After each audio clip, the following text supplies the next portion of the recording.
Students, आज हम पढ़ेंगे use of bacteriophage in genetic engineering के बारे में। सबसे पहले ये देख लेते हैं कि जेनेटिक इंजीनियरिंग है क्या। जेनेटिक इंजीनियरिंग बायोलॉजी की एक नई बिल्कुल न्यू उभरती हुई शाख है, जिसके अंदर हम ये देखते हैं कि किस तरह से हम एक ऑर्गेनिज्म के जीनोम को, मतलब ये कि उसके जेनेटिक मटेरियल को चेंज कर सकते हैं। सबसे पहले हम ये देख लेते हैं कि जीनोम या जेनेटिक मटेरियल है क्या और ये कहाँ प्रेजेंट होता है। तो उसके लिए हम ये देख लेते हैं कि हमारे पास ये एक सेल है जो कि एक एनिमल सेल है। इसके अंदर अगर आप देखेंगे तो आपको नजर आएगा कि यहाँ पर इसके दरमियान में जो ऑर्गेनली प्रेजेंट है, सेल के अंदर जो पार्ट, जो डिफरेंट ये आपको नजर आ रहे हैं पार्ट्स, इन्हें हम ऑर्गेनली का नाम देते हैं। ये जो इसके सेंटर में एक ऑर्गेनली प्रेजेंट है, इसे हम न्यूक्लियस कहते हैं। और यहाँ पर ये जो आपको नजर आ रहा है ये क्रोमोसोम है, और क्रोमोसोम के पास जीन्स होती हैं जो क्या बना रही हैं, जो इसका जेनेटिक मटेरियल बना रही हैं। और जेनेटिक मटेरियल मतलब ये कि उसका वरासती मवाद, जिसमें उसकी सारी की सारी इंफॉर्मेशन है, जो कि डीएनए से मिलकर बना हुआ है। अगर हम एक ऑर्गेनिज्म के से ये डीएनए निकाल के उसके अंदर कोई और डीएनए डालते हैं, मतलब ये कि उसको चेंज करते हैं, तो वो हम किस में करते हैं, वो हम जेनेटिक इंजीनियरिंग में करते हैं। तो मतलब ये कि जेनेटिक इंजीनियरिंग में डीएनए को ऐड किया जाता है किसी भी ऑर्गेनिज्म में। और बैक्टीरियोफेज की अगर हम बात करें तो ये जो आपके सामने डायग्राम है, डायग्राम में आपको जो नजर आ रहा है ये एक वायरस है जिसे हम बैक्टीरियोफेज का नाम देते हैं।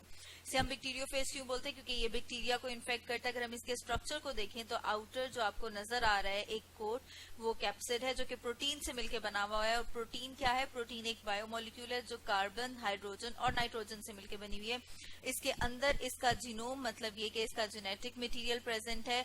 अब अगर हम ये देखें कि किस तरह से हम इसको यूज कर सकते हैं, मतलब हम किस तरह से एक रिकॉम्बिनेंट डीएनए मॉलिक्यूल बनाते हैं, उसके लिए सबसे पहले हमें दो सोर्सेज चाहिए होंगे। जैसे कि अगर हम बात करें कि ये एक एनिमल सेल है, ये एक बैक्टीरियल सेल है, हम क्या करेंगे, जैसे हमने ऊपर देखा कि इसके अंदर न्यूक्लिया और न्यूक्लिया के अंदर जीनोम, जेनेटिक मटेरियल प्रेजेंट है। हम उसमें से उसका जो जीन है वो आइसोलेट कर लेंगे, मतलब ये कि अलग कर लेंगे। अलग करने के बाद इसी तरह से हम बैक्टीरिया के अंदर जो उसका सर्कुलर क्रोमोसोम, ये जो आपको दायरे की शक्ल में नजर आ रहा है, ये उसका क्रोमोसोम है जिसे प्लाज्मिड कहा जाता है, इसको निकाल लेंगे। फिर जिस तरह से हम कैंची से किसी चीज को कट करते हैं, इसी तरह से एंजाइम होते हैं जिन्हें हम रिस्ट्रिक्शन एंजाइम का नाम देते हैं।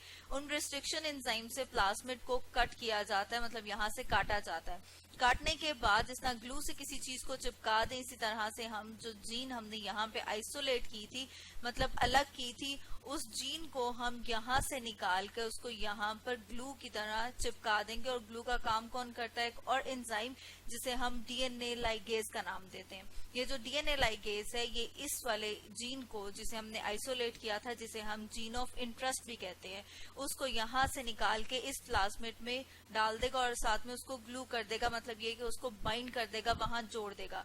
अब ये जो हमारे पास मॉलिक्यूल आया है इसे हम रिकॉम्बिनेंट डीएनए मॉलिक्यूल का नाम देते हैं। और जब ये जो मॉलिक्यूल है, ये जो रिकॉम्बिनेंट डीएनए मॉलिक्यूल है, इसे जब हम किसी भी सेल के अंदर डालेंगे तो वो एक रिकॉम्बिनेंट सेल बन जाएगा। अब हम ये देख लेते हैं कि हम बैक्टीरियोफेज को किस तरह से यूज कर सकते हैं बायोटेक्नोलॉजी में या जेनेटिक इंजीनियरिंग में।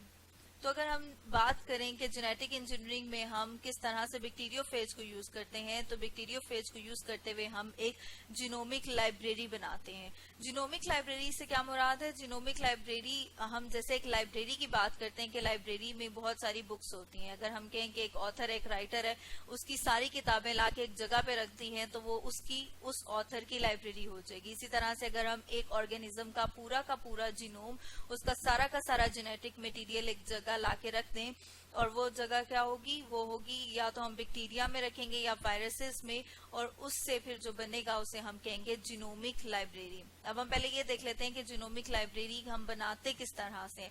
जैसे ऊपर हमने बात की कि सबसे पहले हम रिकॉम्बिनेंट डीएनए मॉलिक्यूल बनाएंगे। रिकॉम्बिनेंट डीएनए मॉलिक्यूल के लिए हम बैक्टीरिया को भी यूज कर सकते हैं और वायरसेस को भी। वायरसेस में हम बैक्टीरियोफेज को यूज करते हैं।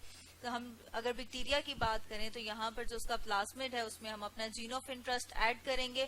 ऐड करने के बाद रिकॉम्बिनेंट डीएनए मॉलिक्यूल बनाएंगे। ये जो रिकॉम्बिनेंट डीएनए मॉलिक्यूल है फिर फिर इसको होस्ट सेल में डाल दिया जाता है। जब ये होस्ट सेल में डाल देंगे तो जैसे जैसे ये सेल रेप्लिकेट करता जाएगा, मतलब जैसे जैसे ये सेल डिवाइड करेगा, तकसीम होगा, 1 से 2 में होगा, तो साथ साथ जो हमारा जीन ऑफ इंटरेस्ट है जो हमने इसमें डाला था वो भी क्लोन हो जाएगा, मतलब ये कि वो भी डिवाइड हो जाएगा, वो भी 1 से 2 में तकसीम हो जाएगा। अगर हम बैक्टीरियोफेज की बात करें तो बैक्टीरियोफेज जैसे आपने ऊपर डायग्राम में देखा था कि एक वायरस है, उसका जेनेटिक मटेरियल निकालेंगे, निकालने के बाद उसमें हम अपना जीन ऑफ इंटरेस्ट डालेंगे, और जब अपना जीन ऑफ इंटरेस्ट डालेंगे तो फिर हम उसे कहेंगे कि वो एज अ वेक्टर काम करता है। वेक्टर क्या है? अगर हम बात करें कि हम सिर्फ और सिर्फ जीन ऑफ इंटरेस्ट को निकालने के बाद डायरेक्टली इसमें ऐड कर दें तो क्या वो रेप्लिकेट हो सकता है? नहीं, वो रेप्लिकेट नहीं हो सकता। उसको किसी ऐसी मशीनरी की, या हम कह सकते हैं कि ऐसी चीज की जरूरत है जिसके अंदर उसको लगाया जाए, और जब जब सेल रेप्लिकेट करे या डिवाइड करे वो साथ साथ रेप्लिकेट करे। तो उसके लिए जिस चीज की हमें जरूरत होती है उसे हम कहते हैं वेक्टर। यहाँ पर हम वायरल डीएनए निकालेंगे और उसको यूज करेंगे एज अ वेक्टर, मतलब जो एक गाड़ी की तरह से काम करता है कि जिसमें हमने अपना जीन ऑफ इंटरेस्ट डाला और वो उसको वहां तक ले गया जहां पे उसको लेके जाना है, यानी कि होस्ट सेल में। तो अब अगर हम देखें यहाँ पर फॉरेन जीन को इंसर्ट कर दिया, इंसर्ट करने के बाद हमारे पास रिकॉम्बिनेंट डीएनए मॉलिक्यूल बन गया।